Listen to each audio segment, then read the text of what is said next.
अस्सलाम वालेकुम। आज हम बात करेंगे जो पेशावर में ब्लास्ट हुआ है मस्जिद में, उसकी बात करेंगे। इसका सैल्यूशन क्या है? इसका सैल्यूशन यही है कि मीडिया पे हर जगह पे जो दूसरे फ़िरक़ों के भी लोग हैं वो इस चीज़ के ख़िलाफ़ इस तरह के हाथ जो करते हैं लोग उसके ख़िलाफ़ बोलें कि ये जहालत है, बुज़दिली है कि इस तरह जाके मारना, आप हथियार लेके जाते हो और बिल्कुल जो निहत्थे लोग हैं उनको मारते हो। अब डालना है इंडिया पे, हम डालते हैं इंडिया पे, इंडिया डालता है हम पे, कहानी ख़त्म। इससे पहले जो पेशावर वाला हादसा था जिसमें बच्चों को मारा गया था, कौन था रिस्पॉन्सिबल?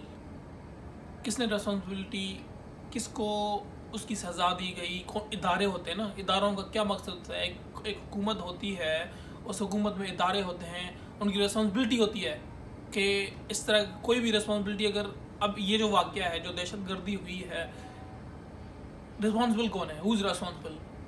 कोई तो इदारा होगा जिसको रिस्पॉन्सिबल किया होगा। अब अल्लाह न करे, मिसाल के तौर पे यहाँ पे ये है, ठीक है, यहाँ पे अल्लाह न करे इस तरह कोई हादसा होता है, कोई ब्लास्ट होता है, ठीक है, होने के बाद कोई तो इदारा होगा जिससे पूछा जाएगा, कोई तो इदारा होगा जिसकी रिस्पॉन्सिबिलिटी होगी, कोई तो इदारा होगा, कोई फ़ौज होगी, कोई पुलिस होगी जिसकी ज़िम्मेदारी है इस तरह की चीज़ों को प्रिवेंट करना। उसके ख़िलाफ़ कभी एक्शन लिया है कि उसके और जिस बंदे की रिस्पॉन्सिबिलिटी थी उसको कभी निकाला गया, उसको सज़ा दी गई कि तुम अपना फ़र्ज़ सही से नहीं निभा पाए? नहीं, कभी नहीं, कुछ नहीं होना। पिछली बार जो बच्चों का हुआ उनको कुछ नहीं हुआ, उनका जो रिस्पॉन्सिबल थे कुछ नहीं हुआ उनका। अब यहाँ पे होगा तो उस इदारे के लोगों से भाई व्हाट यू डिड, उनको सज़ाएं दी जाएंगी। एक बार दी जाएगी ना जब, फिर दोबारा वो अपनी रिस्पॉन्सिबिलिटी में कभी भी छूट नहीं करेंगे। अब वही है ना कि यहाँ पे हमारे यहाँ ये है कि हम अगर जो यहाँ पे हम अगर बाहर निकलते हैं डेवलप्ड वर्ल्ड में, कहीं पे भी कभी भी इस तरह नहीं होगा कि पुलिस वाला आपको रोक के आपको कहेगा कि तलाशी दिखाओ, या आपको कहेगा पासपोर्ट दिखाओ, या दिखाएगा आप कार्ड दिखाओ। क्यों? क्योंकि मुल्क में एंट्री और एग्जिट पे ही सख्ती है। कुछ भी आप हथियार, कुछ भी चीज़ लेके अंदर दाखिल ही नहीं हो सकते, इलीगली कोई आ ही नहीं सकता। तो सवाल ही पैदा नहीं होता कि भाई आपको बीच अंदर, जब तक गलती ना करो, आपने कोई मिस्टेक की तो फिर आपका जो है आपसे पूछेंगे कि भाई अपना चीज़ें अपनी दो तक है, वो उसको रिकॉर्ड में रखेंगे और आपसे फिर वो बात की बात है। कोई आपने किसी के साथ फड्डा भी किया, कोई झगड़ा हो जाता है आपका किसी के साथ किसी इशू पे, नॉर्मली यहाँ पे नहीं होता झगड़ा, अगर हो जाता है इन केस तो तब आपसे बोलेंगे भाई अपना जो है कार्ड दो अपना, या अपनी आइडेंटिटी शो करो हमें कि आप कौन हो। नॉर्मली जो आपको नहीं पूछते। क्यों? क्योंकि एंट्री और एग्जिट पे सख्ती है। अब एंट्री और एग्जिट किसकी रिस्पॉन्सिबिलिटी होती है?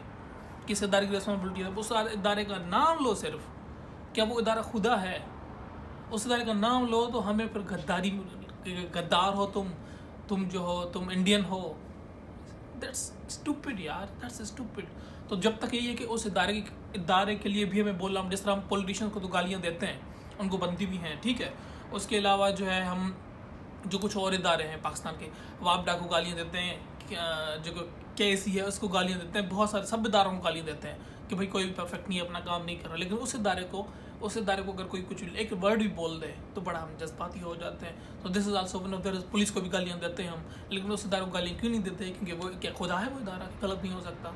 अगर हम बोलते हैं उस इदारे के लोगों के लिए कि भाई जो उसके आम लोगों को तो नहीं बोलते ना, जो उसके डिसीजन मेकर हैं, जो टॉप पे हैं उस इदारे के, उनको बोलते हैं जिन्होंने डिसीजन किया है, वो नहीं जो वहाँ पे खड़े हैं, जो चलें इस पर बाद में बात होगी डिटेल में। लेकिन वही है कि यार कोई भी सब जो रिस्पॉन्सिबल हैं सबको सज़ा होनी चाहिए, और जब तक नहीं होगी सज़ा, जब तक एक्शन नहीं होगा, ये चीज़ें होती रहेंगी। फिर हम इंडिया पे डालते रहेंगे, इंडिया में भी होती रहेंगी, वो हम पे डालता रहेगा एंड चलता रहेगा। जो इदारा रिस्पॉन्सिबल है उस इदारे से पूछा जाए, उस इदारे के लोगों से सवाल किया जाए कि क्या किया तुमने, कहाँ थी तुम्हारी सिक्योरिटी, कहाँ थी तुम्हारी फोर्सेस, वो हथियार लेके अंदर कैसे घुसे, व्हाट यू वर डूइंग। ठीक है, तो यही है यार कि इट्स रियली सैड न्यूज़, बहुत दुख हुआ। और अब दुआ कर सकते हैं हम, और तो कुछ कर नहीं सकते, हम दुआ ही कर सकते हैं कि अल्लाह जो है उनकी मग़फ़िरत करे और सब्र दे उन लोगों को जिनके रिश्तेदार इस हादसे में जो है जिनकी जान गई है। और दूसरा वही है कि यार मेरा जो नज़रिया है टू अंडरस्टैंड इस्लाम, भाई जहाँ पे एक्सट्रीमिज़म आ जाती, फ़िलाँ काफिर है, फ़िलाँ ये है, वो इस्लाम हो ही नहीं सकता। जहाँ पे गुस्सा अगले को, अगर जो आप देखो भाई वो जज्बाती कोई नेगेटिव फैसला है, वो इस्लाम हो ही नहीं सकता। This is the way I take Islam. जहाँ पे नफ़रत अगले को दे रहे हो आप, मैं ये सोचता हूँ कि वो इस्लाम नहीं हो सकता। Simple to understand. इसमें कुछ है ही नहीं कि भाई इसमें जो है जो गुस्सा होता है, जज्बाती हो जाता है, अपने उसको कंट्रोल नहीं है, जो दूसरों को कहे फ़िलाँ काफिर है, फ़िलाँ काफिर है, मुझे लगता है वो खुद ही काफिर है। तो काफिर कहने से कुछ नहीं, इस तरह तो फिर हर मुसलमान का हर फिरका काफिर है, कोई भी काफिर नहीं है।